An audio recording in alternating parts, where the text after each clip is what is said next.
Outside of the hustle and bustle of its thriving downtown lies the outer dunes of Provincetown. Within this protected landscape, there are 19 shacks of various shapes and sizes that have drawn writers and artists to them and have served as the inspiration for many great works of American literature. We join producer Dave Fraser as he takes us on a tour of this historic region of the Outer Cape.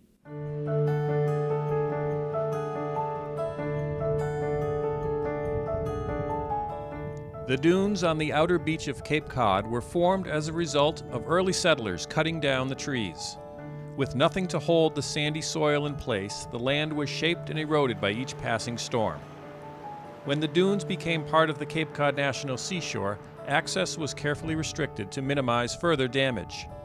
To see them, one must either hike in via one of the park's approved trails or be driven in by a guide from Arts Dune Tours, the only tour guide company that has allowed access to the dunes by vehicle.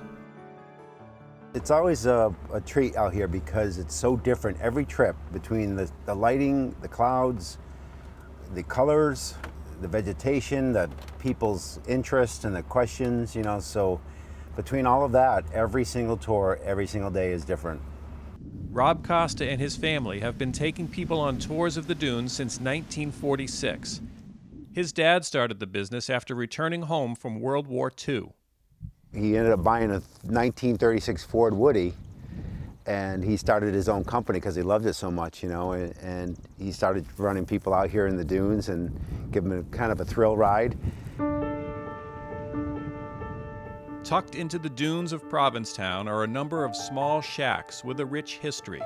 These dune shacks were originally constructed as life-saving huts for Coast Guardsmen in the late 1890s, but most were built in the 1920s and 30s and used by the artist colony in Provincetown. The shacks provided solitude and a chance for creative inspiration. To go out to experience a dune shack is a once-in-a-lifetime opportunity. It's magical. For someone to give you the opportunity of solitude in the National Seashore, in one of the most beautiful places on earth, I can't imagine how you couldn't be inspired.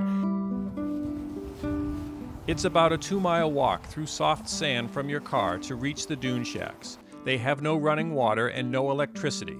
There are kerosene lamps for light and wells dug in the sand for hand-pumping drinking and washing water. Photographer Julie Tremblay hikes out to the shacks often. I started going out to the dunes to shoot just the dunes, and I discovered the shacks, and then I started doing some research, and it became like sort of this quest, like this really fun treasure hunt to try to find them all and figure them out.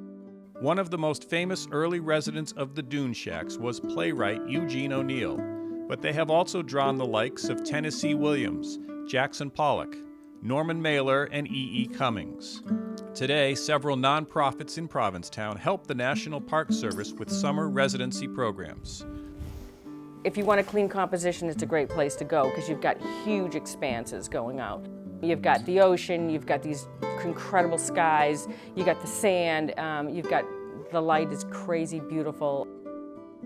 This is about 5 o'clock in the morning, and what was great was that the moon setting and the sun rising were happening within like 10 minutes of each other. So the sun is just coming up and it's just hitting the top, and you can see it hitting the tips of the fence. So the sun is still on the way up and the moon is, on its way down. So that was kind of a nice bonus. For me, that was a next level experience on Cape Cod. I didn't walk out to the dune shacks or even out to that landscape till I was 40. When you get to the top and you feel like you're in the Gobi Desert and you've never seen anything like that on Cape Cod, I just had that thought when I was 40 and did that, like, how did it take me this long to get to this spot? Rob Costa and his crew continue to introduce visitors to this backshore environment of Provincetown by way of his dune tours. This year, his company will celebrate 75 years. Inspiration and creativity seem to go hand in hand on the outer beach. Artists flock here for the solitude, the love of the land, and the creativity it inspires, and families still come and raise their children. I took my mom on a dune tour many years ago. We drive by Ray Wells' shack, and she tells everybody in the truck I was conceived behind it. I'm like, oh my God, Mom. That was like a mic drop moment.